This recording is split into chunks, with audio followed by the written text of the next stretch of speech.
The eco-friendly guys will hate me, but we're burning trees, man. This friendship thing, what is happening here? Are we glorifying tech It's not even a titans? friendship. It's a bromance at that point. Will you be willing to spend $5 to get to Starbucks and pay $15 for your coffee? No, never. Welcome to Watch Out for AGI podcast, your go-to podcast for the latest in AI. We dive into cutting-edge models, news, and products with insights from developers and creators worldwide. AI evolves fast, and we are here to keep you informed. So whether you're coding, building, or just curious about AI, stick with us to stay ahead of the game. This is Watch Out for AGI. Let's get into it. Hello, everybody.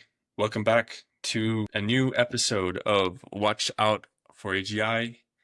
I'm currently in Mexico City, and Emmerich is coming to us from New York City. How are you Not doing for in New long York? though. I will be in SF for 1 month in like 1 week. So What are you doing for in once, I SF? won't be in New York. Are you building Web 2.0? Absolutely.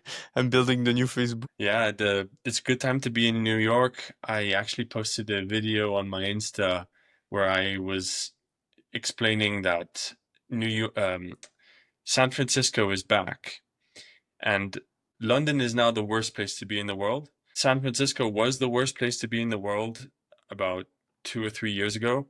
It was horrible. Why it was the worst place at that moment? It emptied out. All the businesses were closed. There were more homeless people than there were real contributing individuals. There were laws that were protecting people. I mean, those still exist, but you saw all the bad press that California got. It's still very expensive, and a lot of people were like, wait a second.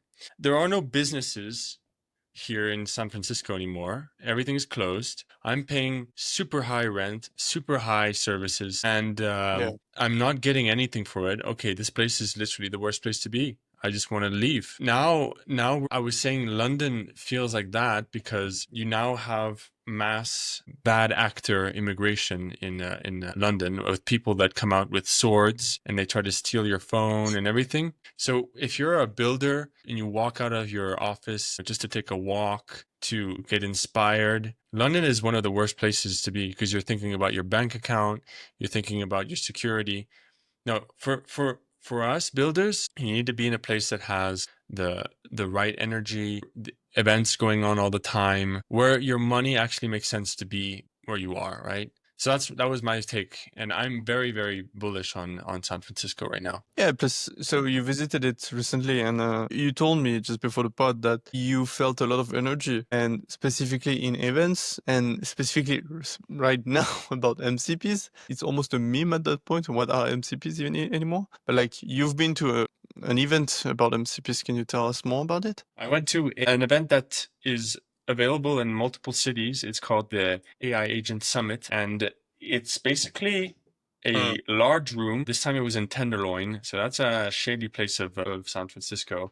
But you walk in and there's no sponsored stuff. You do have free pizza, but that's about it. It's tables. I think you have the pizza. That's just normal, right? You have tables with nothing on there, just a MacBook, and you have a board with what the company does, like a tagline. We are the MCP of the whatever, MCP of Facebook Marketplace ads. We're the MCP of the MCP. Is this real or was it a real idea? No, I just said that. It was not a real idea. Yeah, because it's not that stupid, honestly. I would probably use this myself. Wow, I just came up with something crazy. Yeah, ideas are everywhere, guys. The word MCP is getting thrown around. That is the buzzword of today. It's been validated that that is how we're going to conduct our searches, our tooling. That is probably the new server model. Emmerich, I know it's difficult, and I know 90% of the world does not know what an MCP server is. Can you help us out to understand in just a few words what this actually means. And no bullshit, just be specific. It's funny because you said 90%. I think it would be more 99%. And I think in the in the last 1%, even the founders don't really know what it is. So I will try my best here because I've worked a little bit last week about it in a hackathon as well, internal hackathon at Google. And what I've learned is that MCP is a model context protocol. It's like a protocol. Like you go on the GitHub page and you have the protocol. And so you clearly see what is expected in input and what's expected in output. And the moment you actually want to create your own MCP server, it's in the name. It's a server. It's really the same kind of thing as you would. Like if you create a REST API with Express, you have literally a REST API that you implement. Often it's like one API call to list the different tools available, one API call to actually for each tool. And you just follow the protocol, and it's like an API, and it allows for your LLM. So let's say whatever LLM, could be like an OpenAI one, it could be Anthropic one, a Google one, and you can connect all the LLMs to your MCP server, and the LLM client will become the MCP client. There's always like a concept of client and server. The client is asking to the server which tool to use and then call the tools. And that's it. That's pretty much it. In the end, what will be harder is understanding which tool to use. But this is a basic concept. We've been there. We've both software engineers in two big companies. We've seen this many, many, many times. And right now it's called MCPs, but it's really, again, a server. Yeah. It's a craze right now, and people just want to get their hands on that keyword as much as they can. I have a friend who's working on a project. It's called MCP My API. You can understand what that does. It generates an MCP server from an API documentation so that you don't have to theoretically rewrite anything. Everything could be routed to a actionable AI agent route. I've seen a lot of those projects. It doesn't sound too impressive, but it's really useful because let's say you have a business, you have rent remote, right? And right now, let's say I want my LLM to know about rent remote and to get information about rent remote. It's not possible. Like, I cannot get my last accommodation for Mexico for rent remote. I can't because your server is a PHP server and it's generating dynamically the information. So Google is not even indexing. OpenAI is not indexing as well. So you have like a lot of ghost information that I cannot even access. So if I had the possibility to do exactly as Vincent did with MCP My API, it would be nice for you. It could be really useful to be able for the LLMs to reach out your catalog of rentals. My question about this product is this going to stay an outside product? Is it going to be a service that you can charge, or will you just be able to create an MCP server from a command line in each framework? Will people open source be able to give you that capability straight out the bat? I think so. It's like in PHP, you can have it's called PDF DOM. You write document to PDF. Boom. You're not paying anybody to do PDF editing. Can you theoretically run a package like sitemap as well? Sitemap. That's a good example, like a sitemap. You have packages that create sitemaps of your website.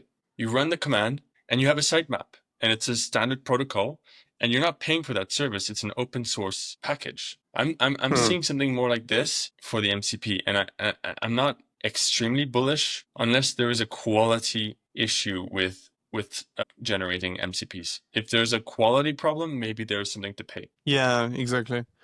I was listening to you and I gave you this example already about Twilio. And I think Twilio was, they APIfied something that was as obvious as sending SMS. But I think you still have value to APIfy it because like actually being able to send SMS is not as easy. You actually need to do an agreement with a lot of like a lot of complicated service. You need to go into meetings. And yeah, I think you're totally right. If the MCP is easy to create, as easy as just like using a framework, I think as an example, your Laravel ecosystem soon will allow you to generate MCPs from the APIs that you're generating.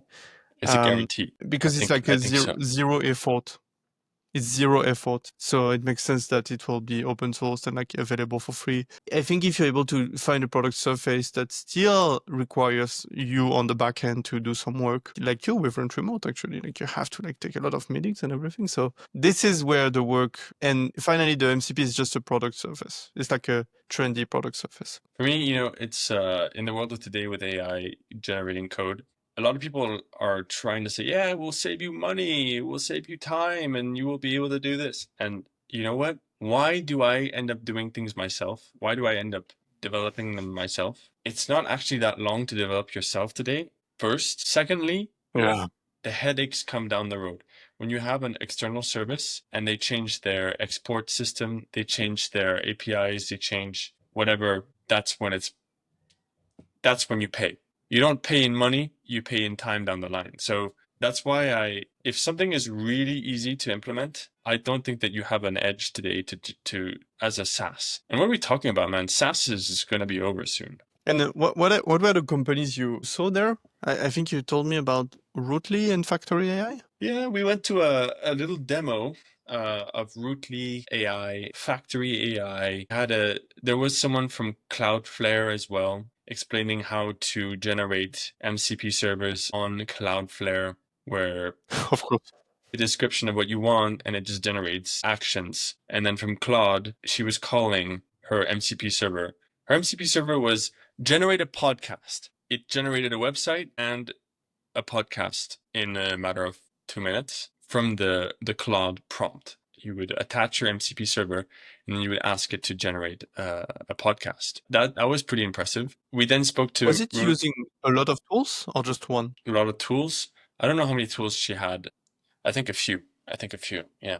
But the whole point was around the MCP cool. server, because once you have your MCP and it's routing to code, then who cares really what happens after that? That's software. The routing part was the important part here. No, Then because I'm asking. I worked on that side of the project with Redwitch, and why I'm saying this, I think I am really impressed by this because I was creating this super rigid workflow, like step A, B, C, D, and really not a lot of branches. And now you can just like get LLM, give him like a list of tools, and it will do you the same thing as I did. It might be even better because basically the reasoning capabilities of LLMs nowadays are really good. And I'm just impressed that it's possible to do it with the MCP. I think that the whole point of this was to show the MCP generation and not as much the capabilities of MCPs. It was more about how to generate one really quickly. And then we saw Rootly AI, which is, I think, some kind of issue management system where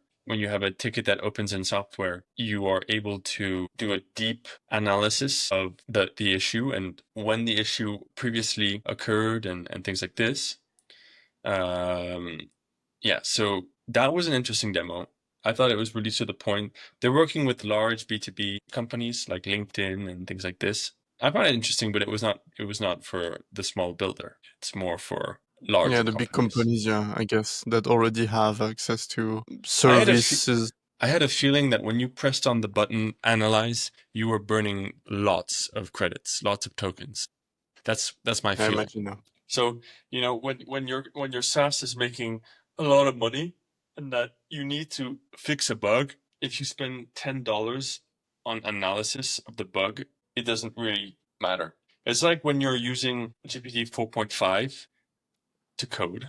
I mean, I know that's not what you're supposed to do, but those run for what, $2 a piece? If you're making money already, it's good. If you're not, you're not going to use it. I have a small anecdote. It's really easy to, with an agentic workflow, to burn full tokens. So I left. So the idea of the product that I was trying to build was to create from a Google Photo MCP, like a gallery of photos.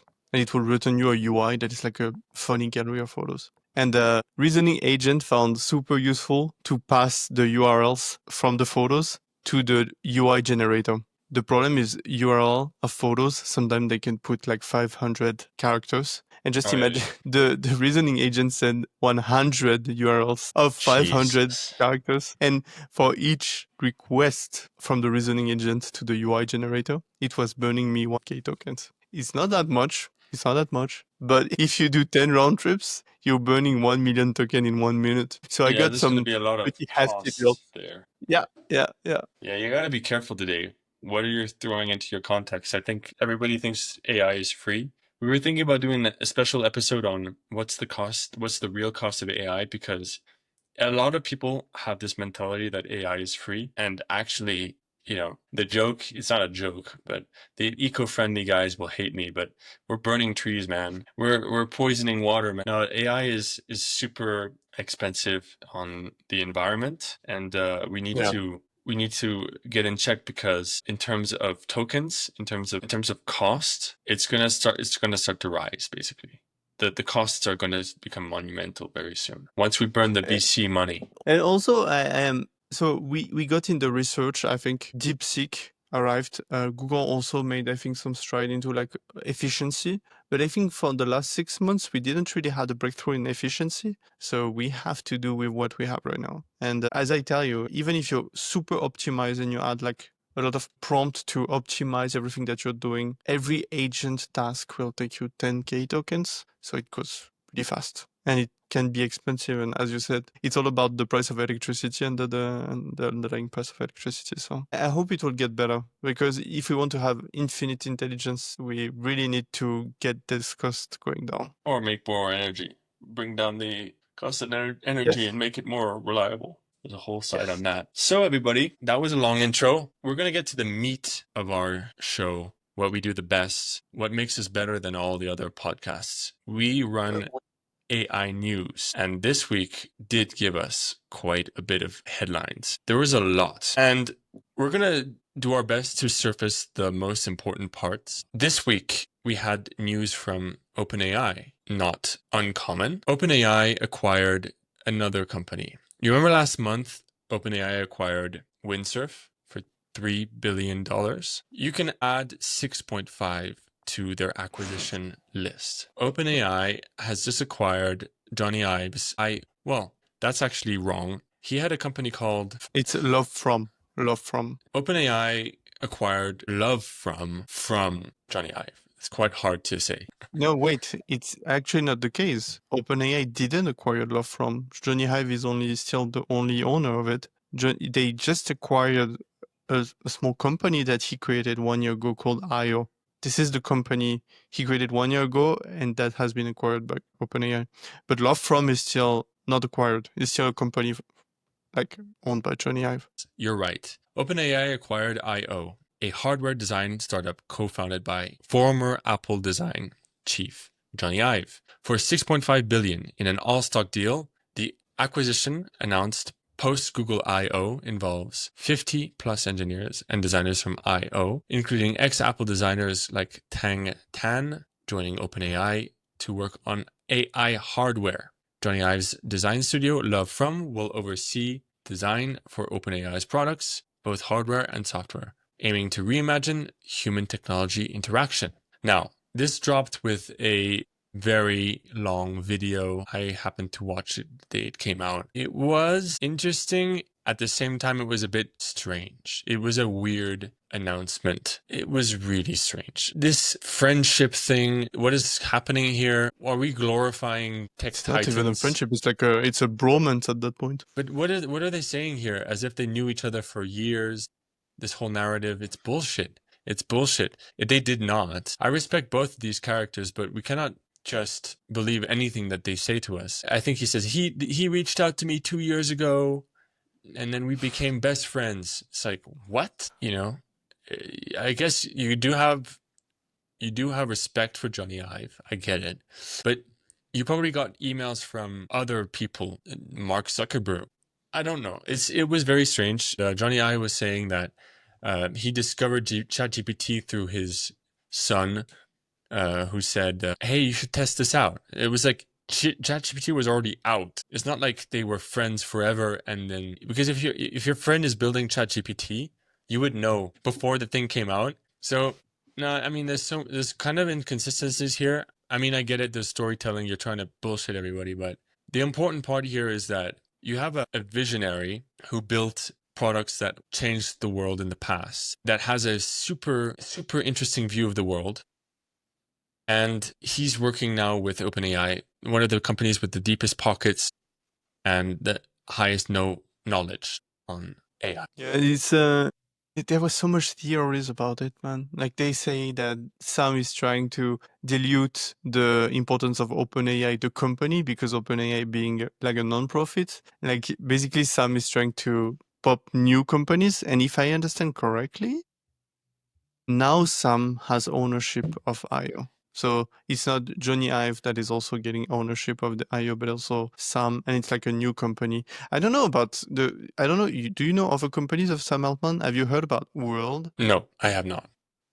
What is that? World is something called WorldCoin, and it's actually an interesting project, but it's the idea that because Sam is putting everything AI, knowing who is a human anymore will be hard. So they have this ball where you scanning your iris, and you can get cryptocurrency by confirming that you are a human.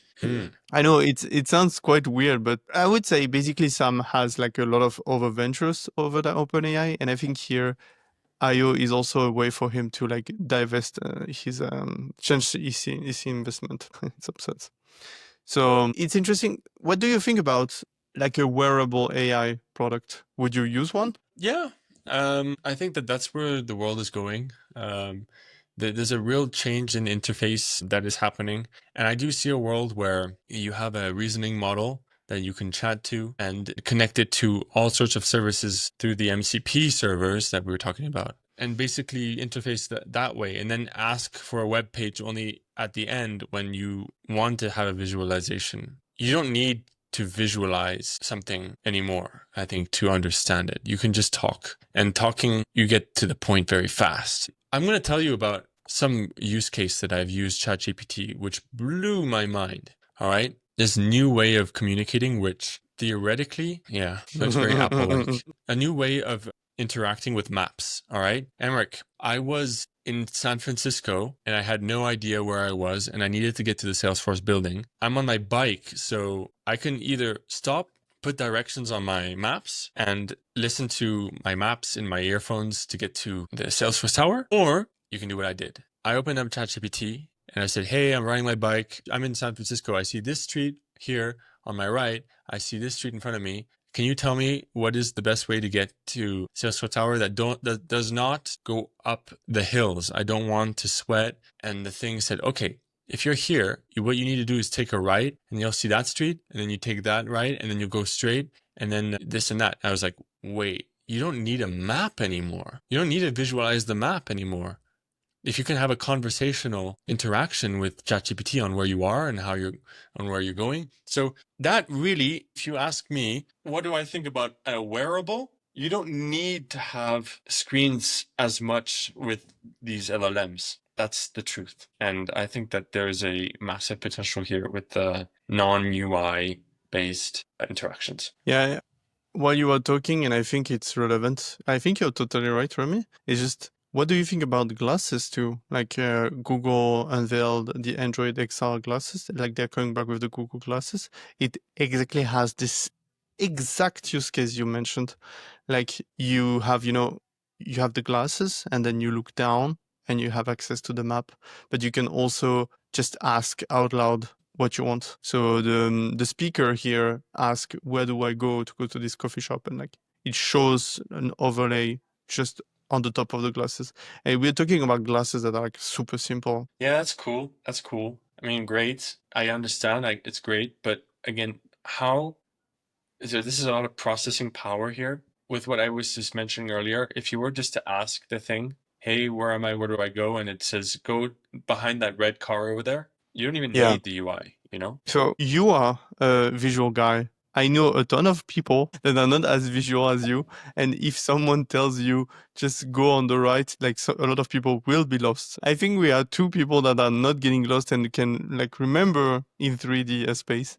I'm not sure it's the case for everyone. That's true. We're going to have different humans needing different tools. Some people, you will have to dumb down the AI so that it talks to them in their in their language. It's not everybody can Though I understand. agree, it's an amazing use case. I just imagine myself in a new city because you lived in SF in the past. So if somebody tells you follow like the third street, I don't actually know the names of the streets in SF, but follow the third street, you would understand what it is. I think it's not the case for everyone. Yeah, so but you can always ask. You can always ask more information on it. So that's a cool use case. And yeah, I Yeah. feel like that is going to be more and more the future, and there are going to be some amazing products coming out of new interactions. But we also need to bring the costs down because, again, we're burning money on these free tokens. And how much are you willing to pay to get your directions is the truth. Will you be willing to spend $5 to get to Starbucks and pay $15 for your coffee? No, never. Yeah, there was talk about a mysterious AI device. The details about the device remain vague, but Sam described the prototype as the coolest piece of technology, containing a portable, screenless companion. I don't know, man. So they have a prototype. They have a prototype actually. Yeah, there was a yeah. Nice. I would buy it. Seriously, I would buy it. But yeah, let's see what they're able to do. I don't like speculation that much. I would like to see it because I told you, in the era of AI today, anybody who what's the word? Anybody who starts to talk about a product in the future gets crushed by another company who does it. I mean, you also said that you would buy it, but I remember in the previous podcast we were trolling about humane AI. Like this thing really fucked up. And like they really tried, and in a good way. I think they had like the ex-Apple executive. It is just the tech wasn't there, I think, yet. But or I the wonder if the rabbit right way. AI. Yeah, the rabbit. Yeah, sorry, the rabbit was sketchy. Rabbit was particularly sketchy. I think humane at least tried. Try for free. Oh my god, they're still going. Maybe I should just buy one and try it. Rabbit OS. Oh my god, $200. We'll see. Why not? So back to AI news. Google announced VO3. VO3, the most impressive video generation tool there is today. Unveiled at Google I/O 2025, VO3 is Google's advanced AI video generation model capable of creating realistic cinematic videos with dialogue, voiceovers, and sound effects from text prompts. It's accessible via the Gemini app in 71 countries, and it's integrated to Flow. We already talked about this news last time around. Why are we talking about VO3 again? It's because it has boomed. It has gone all over social media. There are so many videos that are out there, including some funny, notable things like prompt theory. Have you seen this trend, Emmerich? Prompt theory? Yeah, actually, that was amazing. It's like it's a video about guys that are like imagine it's so funny. People are saying we are made of prompts. Like, look at this world behind me. It's impossible that it has been made in prompt. I think it's a nice reference to people thinking that we are living in a simulation. But this is actually was pretty funny. And I think there's a lot, like I've seen so much in all my feeds, a ton of AI content, and it's getting pretty good. Oh, you have it. Perfect. Yeah, I think it's, oh yeah, they're actually super good at doing like stand-up comedy. They're able to reproduce stand-up comedy pretty well. And makes so much sense because Google owns YouTube, and I think they pretty much like train on YouTube. And it's not like OpenAI that like scrape illegally. Here they were able to scrape it, no problem. Yeah, I was just realizing that I was not showing the thing, and I think the you're not getting the audio here, but everybody's basically saying it's a prompt. Do you believe that everything is a prompt? We are all prompted. It's a theory, but it's true. It's actually a funny thing, and if you haven't seen it, type prompt theory on YouTube and you'll see these crazy videos, and they look super realistic. We've been so far. Actually, that's impressive. I'm looking at it again. It's really impressive. And yeah, well, I also talked about this kangaroo video that I love because it's pretty comical. It's like you're looking at a TikTok video, and I think this thing blew out on like all social medias because it's like so easy to share. If you're not really attentive enough, you would not even understand that it's AI. It's like about this emotional animal that is a kangaroo. And the worst thing is like the sound works because it's VO, and these two women, they are just speaking gibberish, but you don't care because when you're scrolling TikTok, you don't even care about like the sound or anything. That's But what the it's internet quite has become. I do think, there was a Sora moment when Sora went out. You saw a lot of like viral videos, but I'm not sure it was that much because the Sora videos were always felt like a little bit weird. Like there's always feeling of weirdness when you were looking at Sora videos. This looked pretty real, weirdly real. I would call it the Ghibli moment for OpenAI. OpenAI went out with like the new image model. Everyone was Ghibli, and here like everyone like creates video. It's pretty viral right now. Some other things to watch in VO3. There are other trends going on. VO3's realism in situational awareness and accurate sound integration has been described as breaking the reality barriers, pushing past uncanny valley, right? So it's getting a lot of attention for generating coherent short form, like ads mostly. And there was an example of a 70s chef show in a hot dog city rap. Those are two other ones that went viral in the last week. So yeah, we will share a few. I think they're funny. We'll share a few on our Instagram as well and explain to everybody what this trend is all about. You said something I think super interesting. I think it's going past the uncanny valley because I was talking about Sora. Sora was pretty uncanny. What do you think about these new clips? Do they like they felt quite human? Like you don't really even think there's something wrong on the picture. I think it's just a question of time. How long does it take for you to detect that there's something weird about this situation? Yeah, at first glance, and if you have like a 5-second clip, you wouldn't know. You definitely wouldn't know. And I don't feel uncanny valley as much. It's gotten past the scary point. Yeah. No, it's like this is super impressive, even like specifically for me because I was trying to generate videos like with this long pipelines and everything, but now it's like a full multimodal pipeline where it generates video at the same time as the sound and also the content, and also is able to generate physics, understanding the like what you require in the prompt. I think actually they probably use Gemini for a simple prompt to then like really understand what the person wants to see in the video. It's an amazing model actually. Yeah, it's crazy what's happening. Didn't you say that you wanted to use it for entry mode? Yeah, I would use it. I've used a few models in the past for real estate videos, but if the pricing goes down, because that's the thing, it's with other models it would cost me 25 cents per video. Now I don't know how much that is. Probably more. I think you've seen these real estate videos where you have someone that is looking at the camera and saying you bullshit about the place and everything. You could theoretically do this for all the apartments right now. You could have like a super sexy woman presenting the apartment, and like explaining why it's super good to go in this apartment. I don't know. It could be used for real estate, I think. Instead of just this camera that was taking the 3D photos, it's just like a generated video of the apartment with a girl. Are real estate agent influencer over already also? That could be a use case. I don't know. It would have to stick to reality, right? It would have to look like the apartment. Yeah, I haven't tried that yet. Yeah. So something else has dropped since our last pod. It's a big one. It's Claude 4. Claude 4. Opus, Claude 4, Sonnet. These two models are the latest that Anthropic has released. They launched on May 22nd. Claude 4 includes their Opus 4, their Sonnet 4, and the Opus has excelled in Swebench at a 72.5% with autonomous reasoning. And Sonnet 4 is a faster and cost-effective option that surpasses 4.1 and Gemini Pro by miles. I looked at the benchmarks. Opus 4 and Sonnet 4 have the same Swebench, pretty much. And it's with reasoning that it gets a bit better with Opus. So my question would be, what's the point in paying Opus for coding? You're paying way more and you're getting the same results. What do you think?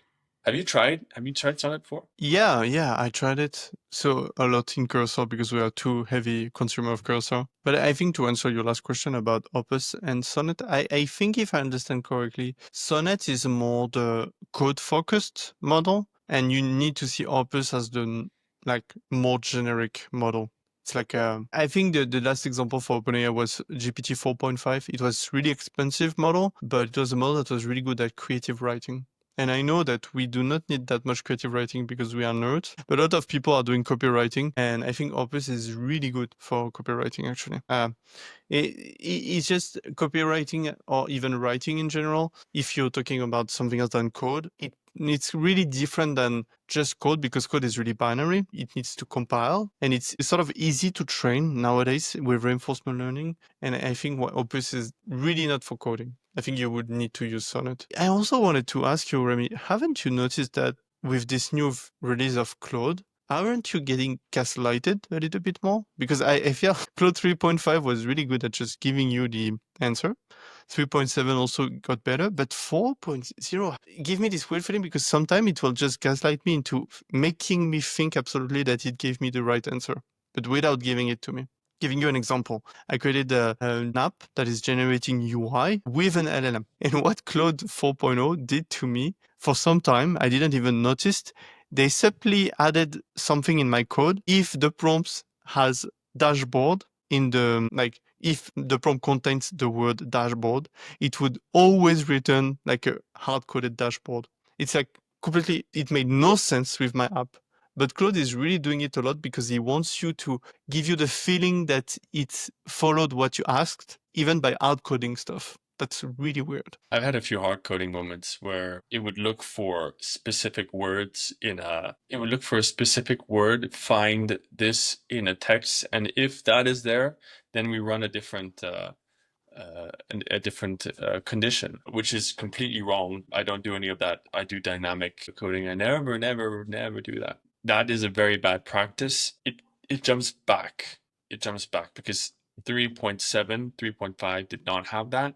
That needs to be resolved, I think, through some prompting on Cursor's side or a refinement to Sonnet's prompts, because they do have their prompts that are part of your API calls. Sonnet does have a prompt that it runs pre, so I think they might need to work on that prompt for better results. So I don't want to remove that. It's still really fucking impressive to see that it one-shots almost everything I ask him, even super complicated tasks. If you add it with Cursor, with the agentic workflow that is like creating a plan, looking at your code base, and then understanding, speeding code, I don't know, it's really impressive what we have as tools nowadays for developers. No, it is.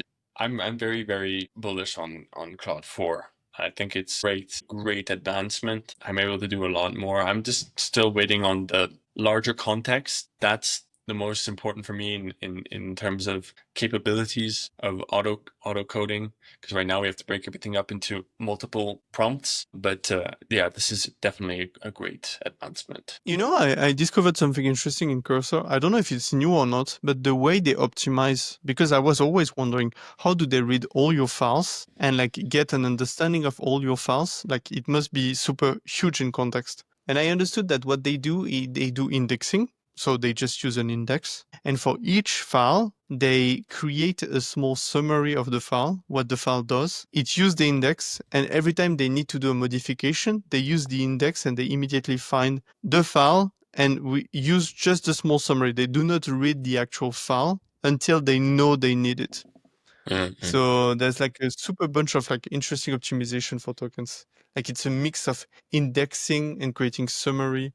So quite amazing tech that they have at Cursor. Yeah, it's good to know how things work in the back, right? So when you know that, then you know how to prompt as well, right? I guess so. Did you found an improvement on your Cursor rules? I think you told me that finally your LLMs say to you, yes, sir. Yeah, the yes sir test is back. It works because they removed their hardcore prompting that was available in 0.7, where it never worked, and now yes sir is now back. Yeah, to remind people that are listening to us, you have just, if you read the rules, say yes sir at the beginning, and with 4.0 somehow it works. So I don't know, we don't actually know if it's modification of Cursor or if it's a modification of Claude, but it works. Yeah, I think it's Claude, but that's me. So moving on, Emmerich, I wanted to get into this piece of news, and we will actually show a demo with it. Something crazy came across my X feed the other day, and I gave it a go, and it was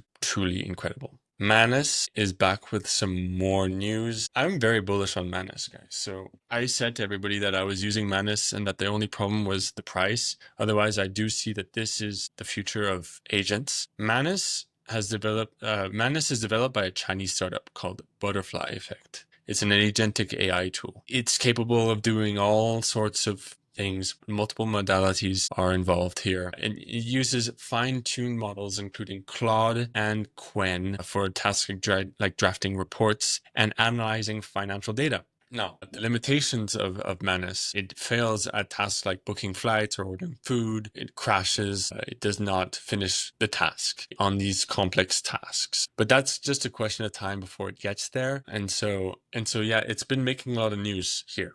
The latest news that I saw on my X feed, released 2 days ago, slides are now available with Manus. Manus is able to generate a presentation with info that you give it, and you can generate a PowerPoint file, a PDF, or import it to Google Sheets. What is it? Yeah, Google Sheets, Slides. Yeah. Oh, there's also Google Slides for the slide, yeah. So this one sounds too good to be true. I was like, okay, let's try it. It's probably going to be some shit performance here. So I gave it a document. I said, I need a presentation for my client, and I need you to use the colors of my company, and I need you to, look at it as a product. You look at it as a presentation, I would say. So I gave it a go, and this is where I want to show you guys what it was able to do. Yeah, you showed me, and it's quite impressive because it's literally before you would use an intern to do this kind of thing, do this research, this trivial research. I mean, I say trivial, but it takes some time. But now you can really just ask in one prompt something to Manus, and it will be autonomously finding information. Before you show it, it's a use case where you want to study a competition, not really competition, but yeah, just a provider. Yeah, go ahead, you can show. Oh yeah, no, sorry. So let me show you guys what I put into my prompt here. I helped Manus out a lot because I generated the slides that I wanted. I gave him a hint on the slides that I need. Slide 2, slide 3, slide 4. But all of this was I generated this with GPT from the document that we are placing here. So this is just a list of slides from here. And then I ask it to generate a slide deck based on the attached sentiment analysis for virtual homes. And I gave it my style guide. Use the style guide matching our website.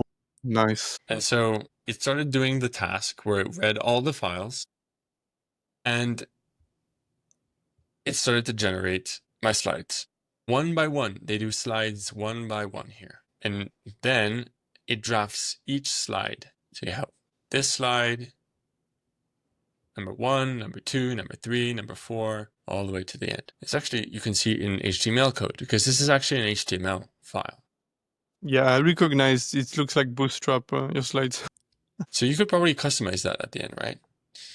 And then you're able to download as a PowerPoint, PDF, and Google Drive. So let's see what it was able to generate. Here is my PDF generated in less than 5 minutes. I was able to bring that to the client and show them exactly what they needed. And the style is not bad. Seriously. And the information is there. The key information is there for each slide. Yeah, it did a great job.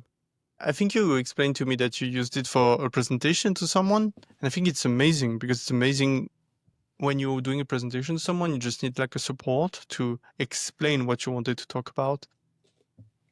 It does an amazing work at both researching and also conveying the concept you wanted to show. Here it clearly showed that this competitor has this problem, this did an amazing job, something that you would actually pay an intern for. Yeah, absolutely. It's replacing the intern here. It's going to change a lot for a lot of people. Getting a brief slide out, getting the first version out, then you can take this, and if you want to do it in Figma and make something really beautiful, you can. You don't have to anymore, but you have your boilerplate. You have your base slides taken care of by Manus, the AI agent. So this, for me, is an application of an AI agent who is actually bringing hours of value to me, hours. And if you mix this with another task, like get me information online about this and create a report from this and create slides from it, wow, the sky's the limit really at this point. Yeah, I know this example is simple, but it really shows how AI is generating values with way less labor.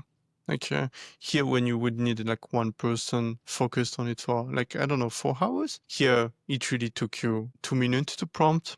That's insane. Like the ratio of labor to productivity is insane. Yeah, we're hitting peak levels here, guys. We're at the very edge of how to conduct business today at an optimal level. You need to get an agent. You need to try it out and see how far you can do with your work today. It's accelerating, isn't, unfortunately, if your job was to generate slides all day long, that's very unfortunate for you, but you might not keep your job for long. You need to reinvent yourself. That brings our news to an end. We did go over the major points. It was a very interesting week. I feel like things are definitely picking up in terms of speed again. We had a slower week about 3 weeks ago. It was a bit slow, but now Google I/O put the pace, and OpenAI is dropping news all the time. Anthropic is trying to keep up, dropping things. DeepSeek has been trying to push the needle. All these companies are really pushing, and we're getting a lot of news. So I hope that this kind of news is actually more useful to you guys, because we've been talking about other companies and what's been going around. It's not very focused on how to use the tech as much as this Manus news that we shared with you. So we want to do a few more of these live news demos, I would say, and how this can benefit you. That's one of our goals here as well. Yeah, thank you for the pod, Remy, and we will see you next week. Thanks, everybody. Next week will be a big one.